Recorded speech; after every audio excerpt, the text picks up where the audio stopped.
Descomposición en fracciones simples.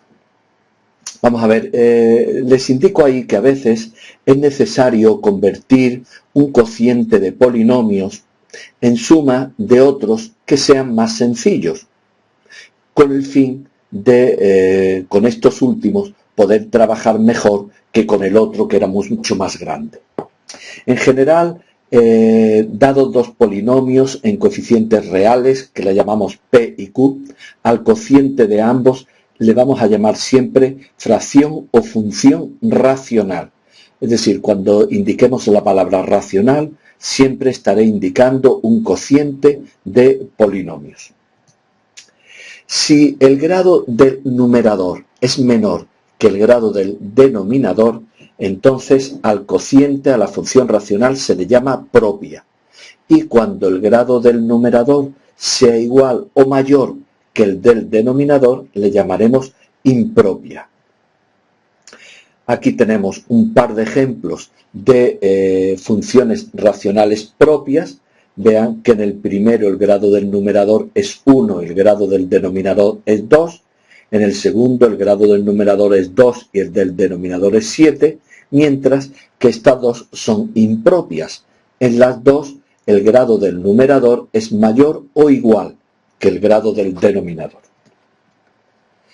Las fracciones impropias, es decir, aquellas en las que el grado del numerador sea mayor o igual que el grado del denominador, siempre pueden expresarse como la suma de un polinomio y una fracción propia.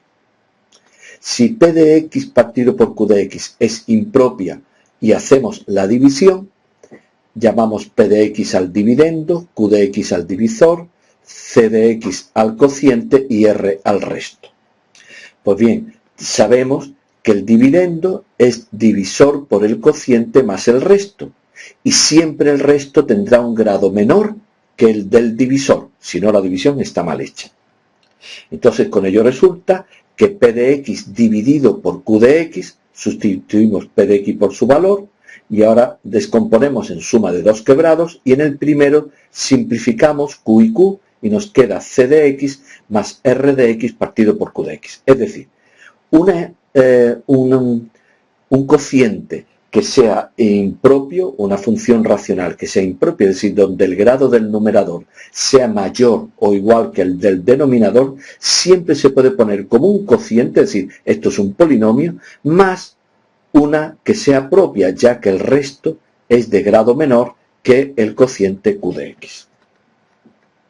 Esto veremos que lo vamos a utilizar mucho en el cálculo integral. Vamos a poner un ejemplo. Supongan esa fracción impropia, grado del numerador es 3 y el del denominador es 2. Vamos a dividirlas una entre la otra. Nos queda un resto, vean que el resto es de grado 1 mientras que el divisor es grado 2. Y nos queda aquí un cociente. Por lo indicado antes, el dividendo dividido por el divisor es el cociente 3x más 9 más el resto dividido por el divisor. Es decir, que esta fracción que es impropia queda reducida a un polinomio más otra que es una fracción propia. Métodos de descomposición en fracciones simples. Es decir, nosotros queremos ahora descomponer una fracción que sea propia, porque si es impropia ya la he descompuesto en un polinomio más otra propia, en una propia la quiero descomponer en quebrados cuya suma sea la primera, pero sean estos quebrados más sencillos. Entonces vamos a considerar esta fracción racional propia. Cogemos y calculamos las raíces al denominador, Q de x igual a 0, es decir, los valores de x que anulan a Q de x. Y puede ocurrir 4 casos. Nosotros vamos a estudiar 3. Yo aquí les voy a explicar uno. Los demás se los voy a dejar para que lo vean ustedes en un mini vídeo. El primero sería que las raíces de Q de x sean todas reales y simples. ¿Qué significa esto? Sabemos que al igualar un polinomio a 0 nos aparece una ecuación. Si esa ecuación tiene grado n, tiene n raíces, reales o imaginarias. Y tanto en un caso como en otra, cuando las raíces solamente se repiten una vez, se dicen que son reales simples. Y cuando las imaginarias solamente se repiten una vez, se dice, qué sé yo, raíces simples. Pues bien, vamos a suponer que son raíces reales y además simples, de orden de multiplicidad 1. Sabemos que si las raíces son R1, R2 y Rn, este Q de X se puede poner de esta manera. Pues bien, entonces ocurre que el polinomio P de X dividido por Q de X, es decir, esta fracción propia, se va a poder poner como un polinomio P de X dividido por lo que vale Q de X, que es todo esto. Y esto se va a poder descomponer, fíjense, en n quebrados. Tenía n raíces, n quebrados. Un quebrado por cada raíz. Y evidentemente cada uno de estos será mucho más sencillo que el grande, que es todo este.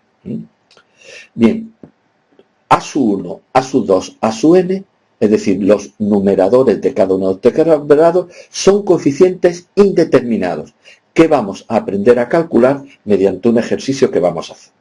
Supónganse esa fracción propia, grado del numerador 1, denominador 2. Entonces empecemos siempre calculándole las raíces al denominador. Es una ecuación de grado 2, menos b más menos, recuerden la raíz cuadrada de b cuadrado menos 4ac, y tenemos aquí que las raíces son 2 y 1. Por lo tanto, 2 y 1 son los valores que anulan al denominador. Vean que son raíces reales y simples, de orden de multiplicidad 1. Pues bien, ahora resulta que el denominador será x menos una raíz por x menos la otra. Como el coeficiente de x cuadrado es 1, por eso aquí no aparece ningún valor. Pues bien, ¿qué significa? Que la función racional se puede descomponer en la suma de 2. A partido por x menos una raíz más b partido por x menos la otra. Donde a y b son coeficientes indeterminados que vamos a ver cómo se determina, cómo se calcula.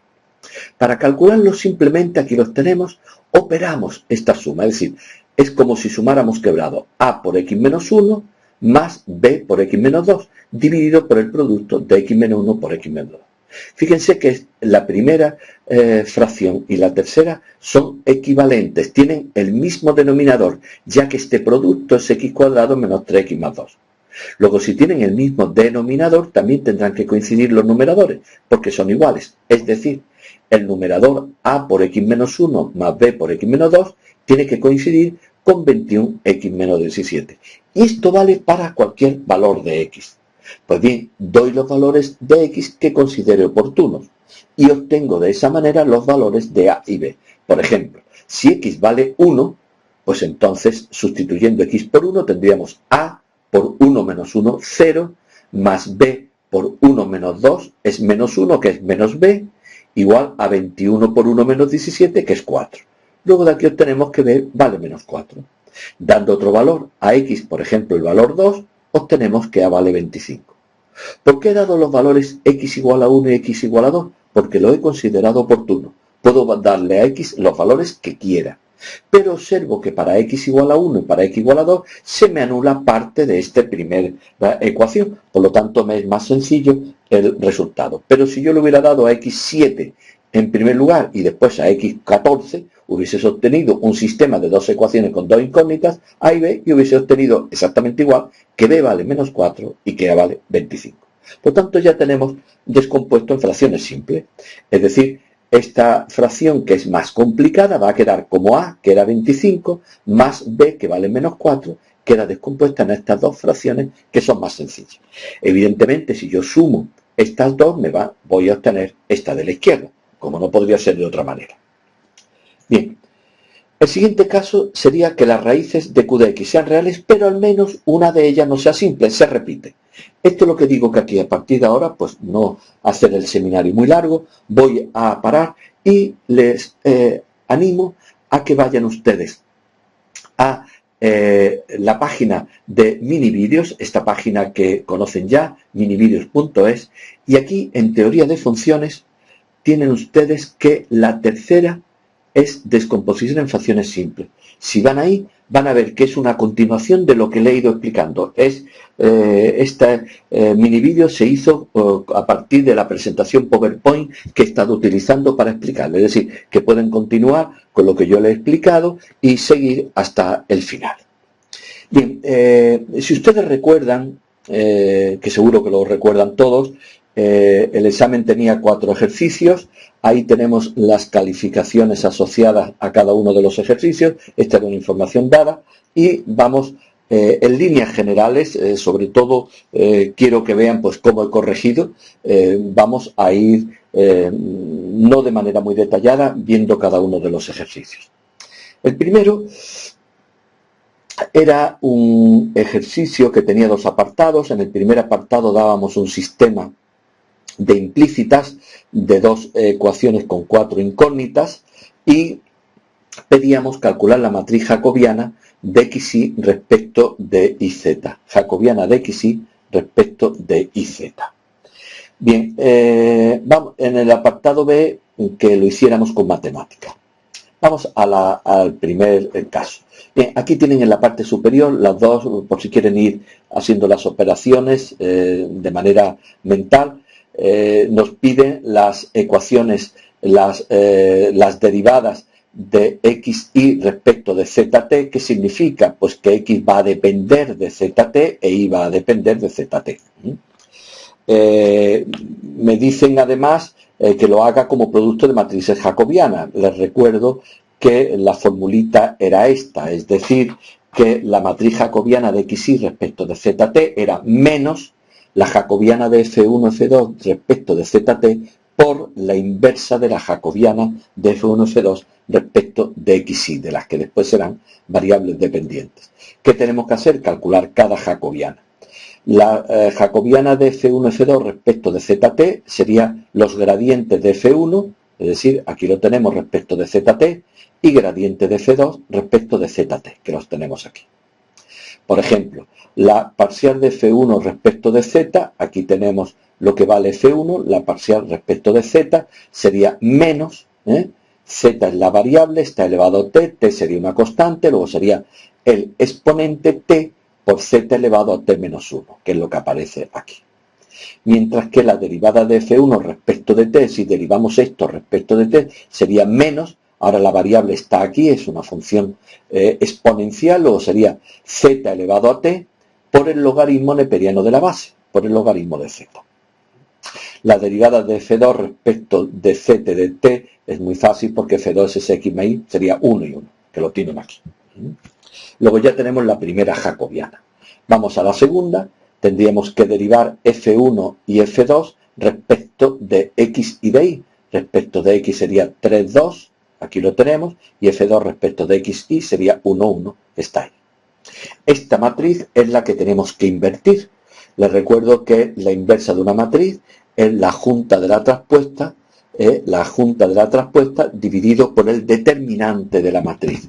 Entonces, lo primero que voy es, veo si la matriz posee inversa, su determinante es distinto de 0, luego si lo posee, después la transpongo y después calculo la adjunta. Aquí algunos se han equivocado, ojo. Les recuerdo que la adjunta es el adjunto del 3 es el 1, que lo pongo aquí, el adjunto del 1 es el 3, que lo coloco aquí, el adjunto del 2 es este pero con signo cambiado, menos 1, y el adjunto de 1 es 2 pero con el signo cambiado, que es menos 2. Y ahora le divido por 1, que es el determinante, luego queda. Esta sería, por lo tanto, la matriz inversa. Por lo tanto, ya lo único que me resta es multiplicar las dos matrices, la que he calculado antes por la que acabo de calcular, invertida. No olvidar el signo menos. Aquí ya hago operaciones y obtengo el resultado. Si ustedes recuerdan, este apartado se ha calificado sobre 3 puntos, de los 25 que costaba la prueba. Bien, en la segunda era las órdenes de matemáticas. Yo les voy a dar a ustedes un fichero resuelto con el examen, como es lógico, pero fíjense que es así de sencillo. Simplemente yo defino las funciones f1 y f2, así directamente, le pongo un punto y coma detrás para que no tenga un output, cargo mateco porque voy a utilizar la matriz jacobiana, Y ahora sería era menos 1, recuerden, jacobiana de F1, F2 respecto de ZT por la matriz inversa de la jacobiana F1, F2 respecto de XY. Es decir, que si ustedes ahí añaden interrogación jacobiana para saber cómo va la matriz jacobiana, vean que con esto, pues simplemente con esto yo les doy 2 puntos. Si ustedes se fijan en la relación de 3 puntos en la pregunta anterior con 2 puntos esta, bueno, creo que es algo injusto, creo que merecería la primera algo más o la otra algo menos, pero yo creo que con esta se han salvado muchos, en el sentido de que esta pregunta muchos de ustedes la han contestado correctamente y le ha venido bastante bien esos 2 puntos. Bien, ejercicio 2. El ejercicio 2 era también de implícitas, no de sistemas, sino de una ecuación. Es decir, daba una función x elevado a y a su vez elevado a z menos 1 igualado a 0. Y pedía primero existencia en el entorno del punto 1, 1. Segundo, calcular estas derivadas. Y tercero, hacerlo con matemáticas. El apartado B. Solamente el apartado B. Bien, vamos al primero.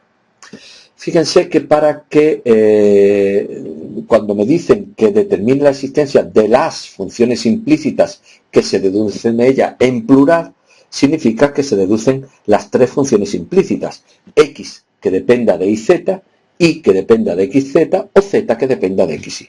Por lo tanto, tenemos que estudiar esos 3 casos. Vamos a ver que los 3 casos tienen un denominador común. Y es que en los 3 casos se tiene que verificar que la función se anule en el punto y que sea de clase 1. Ambas cosas se verifican y por lo tanto ya paso a la tercera condición en cada uno de los casos. Primero, para que x dependa de iz, la derivada de f respecto de x en el punto se tiene que ser distinto de 0. Calculo la derivada de la función respecto de x y aquí es donde ha habido más errores en los 3 casos. Errores que me he ido encontrando al corregir. Fíjense ustedes que en el primer caso estoy derivando la función que tienen ustedes aquí arriba, esta función, la estoy derivando respecto de x. Es como si tuviese yo x elevado a 7. ¿Cuál sería su derivada? El exponente por x elevado a, en este caso, 7 menos 1, o aquí y elevado a z menos 1. Es decir, el exponente que es y elevado a z por x elevado a y elevado a z menos 1.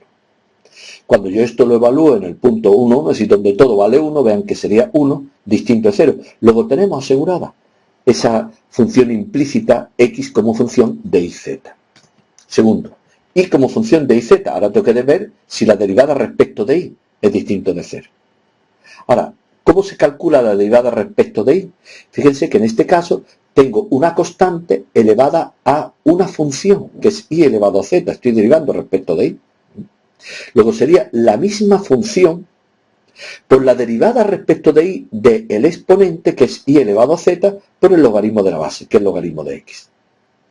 Claro, la derivada respecto de y elevado a z es como, igual que antes, como tener y elevado a 7. Sería el exponente, que es z, por y elevado a z menos 1. Luego en total tendríamos x elevado a y elevado a z por el logaritmo de x por z, el exponente por y elevado a z menos 1. Cuando yo evalúo esta función en el punto para todo 1, me encuentro con el logaritmo de 1, que vale 0. Luego la derivada vale 0. Luego no tenemos asegurada la existencia. Esto he visto que lo han entendido muy bien. Cuando se daba que valía 0, muchos de ustedes, o casi todos, ponían que no teníamos asegurada la existencia, porque dan condiciones suficientes, no necesarias. Y por último, en el tercer caso, existirá z si la derivada respecto de z en el punto es distinto de 0. Para calcular la derivada respecto de z es algo parecido a lo que teníamos antes. Es una constante elevado a una función, que es y elevado a z, estoy derivando respecto de z. Luego sería la función por la derivada respecto de z de el exponente, que es elevado de z, por el logaritmo de x.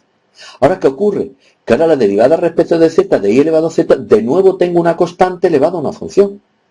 Luego sería la constante elevada a la función y elevado a z por el logaritmo de la base, que es el logaritmo de y.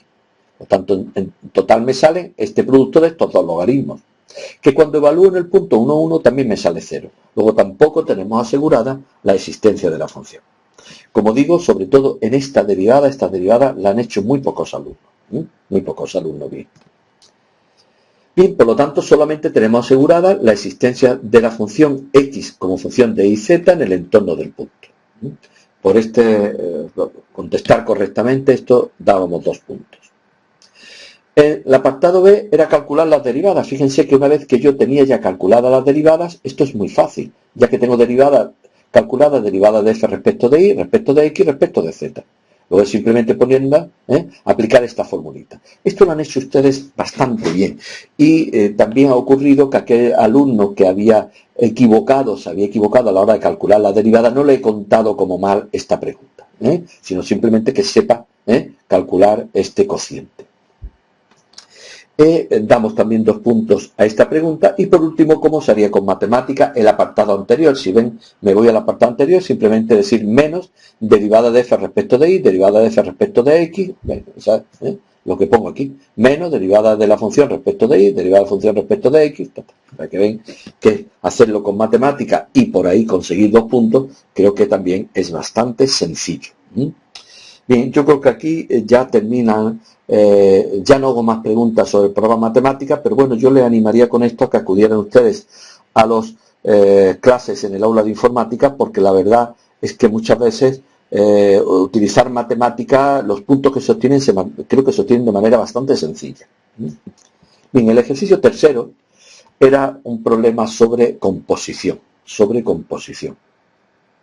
El primer apartado lo han hecho muy bien, en general, es decir, calcular la composición de f y g, como g por f de x, en general es bien. Algunos no han puesto este paréntesis, ya, claro, cuando cometen estos errores yo le voy quitando algo sobre la calificación máxima de aquí, que eran 2 puntos, pero, como digo, en general, esta pregunta se ha hecho bastante bien, bastante bien.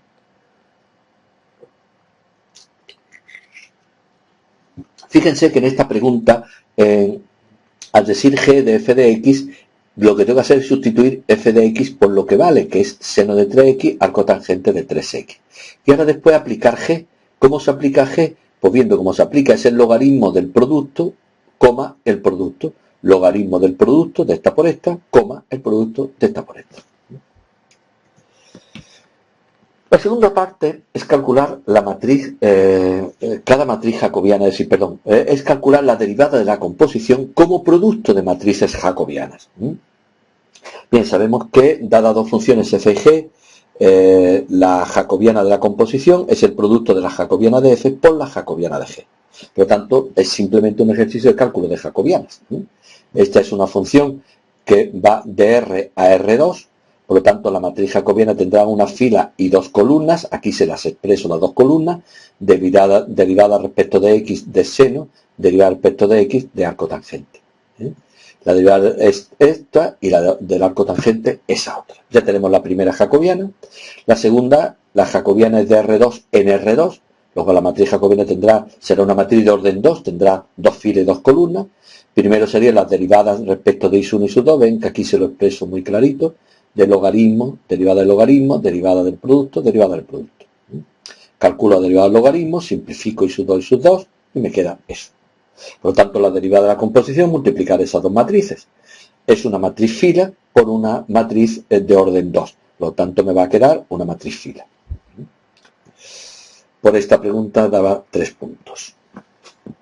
Y por último, el apartado C dice que se aplica la regla de la cadena, pero para resolver de nuevo el ejercicio anterior, pero aplicando en vez de producto de matrices jacobiana, regla de la cadena. Bien, yo lo que hacía normalmente en clase es esto que tienen aquí, es muy sencillo.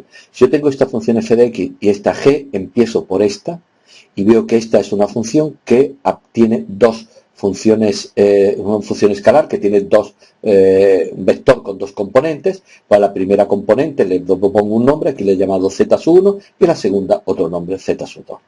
Pero después resulta que i1 e i2 valen pues seno 3x al cotangente. Por lo tanto, si z1 dependen de i1 y i2, e i1 y i2 depende de x, z1 depende de x, y lo mismo z2. Y si dependen de x, puedo calcular sus derivadas. Derivada de z1 y z2 respecto de x, que eso es lo que me están pidiendo aquí. Lo tengo que hacer como regla de la cadena. Es decir, fíjense aquí se ve muy bien, derivada de z1 respecto de x será derivada de z1 respecto de su primera variable, que es 1, por la derivada de su primera variable respecto de lo que estoy derivando, que es x, más la derivada de z1 respecto de su segunda, por la derivada de su segunda respecto de x. y exactamente igual derivada de z sub 2 respecto de x. Por lo tanto, ahora lo único que tengo que hacer es ir, calcular las derivadas, son derivadas muy sencillitas, y sustituimos y el ejercicio queda resuelto. También damos 3 puntos por este apartado C. Bien, y nos vamos ya a la cuarta pregunta del examen, que eran pues un popurrí de 3 cosas distintas. La primera era una derivada de una función elevada a una función. Utilizaba esta, algunos utilizan una fórmula que es aplicando logaritmo neperiano. A mí esa nunca me ha gustado, pero cualquiera de ellas es válida y se la doy por buena si el resultado es correcto. Y aquí tendríamos la primera, simplemente podéis sustituyendo, ¿sí? F de x es 3 coseno de x más y, g de x aquí es 2 logaritmos de x, pues haciéndolo así, estamos derivando respecto de x, sale una derivada, bueno, pues que una vez que opero un poquitito, pero a mí no me hace falta, a mí simplemente si la dejaran ustedes así, le daba la máxima calificación, que es de 2 puntos. La segunda es un polinomio, un desarrollo en serie de Taylor, que, es para la función logaritmo de x menos y, y saben ustedes que en estos casos pues se llega hasta el orden 2, es decir, se calcula el gradiente lamatriciano y, bueno, no tiene ninguna dificultad, salvo calcular un logaritmo, el gradiente de un logaritmo, es decir, derivada respecto de x, derivada respecto de y, ojo aquí que algunos se han equivocado, evaluarlo en el punto, calcular la matriz hessiana, es decir, volviendo a derivar aquí y evaluarlo en el punto. Tenemos, por lo tanto, que sustituyendo en la formulita de la fórmula de Taylor, pues obtenemos el desarrollo, que como yo le dije, casi me gustaba más que lo dejaran así, tal y como se lo expliqué en clase. Y por último, el tercero de estos ejercicios era pues un ejercicio donde me pedían ver el grado, en su caso, el grado de homogeneidad de la función. Vean que esta función pues está definida para aquellos valores que no anulen al denominador y es un conjunto no acotado, y a partir de ahora pues veo si existe un R tal que f de lambda x, lambda y lambda z sea lambda elevado a R por f de x. Y lo calculo pues simplemente sustituyendo donde aparece en la formulita, en la función, una x, un lambda x, una y, un lambda y una z, un lambda z. Lambda x, lambda y, lambda x, lambda y, lambda z. Aquí la verdad es que he pasado un mal rato corrigiendo este ejercicio, pero no porque se hayan ustedes equivocado. Bueno, algunos sacar aquí lambda factor común, lo sacan aquí lambda fuera. Fíjense que lambda está dentro de una raíz cúbica, luego hay que sacarlo como elevado a un tercio. Aquí pasa igual, lambda por lambda es lambda cuadrado, por lambda es lambda cubo, aquí otro lambda cubo, lo puedo sacar factor común. Y después tengo que coger y poner lambda de un tercio menos 3, que es menos 8 tercios. Y ojo, que un tercio menos 3 son menos 8 tercios. Yo creo que hay más de 20 o 25 alumnos que no saben realizar esa diferencia de quebrados. Yo, la verdad es que es un tema que me preocupa y que si quiere lo podemos comentar en clase, pero lo he puesto ahí para que quede constancia de que hay un montón de errores, a partir no de no saber calcular la homogeneidad de una función, sino a partir de no saber restar dos quebrados.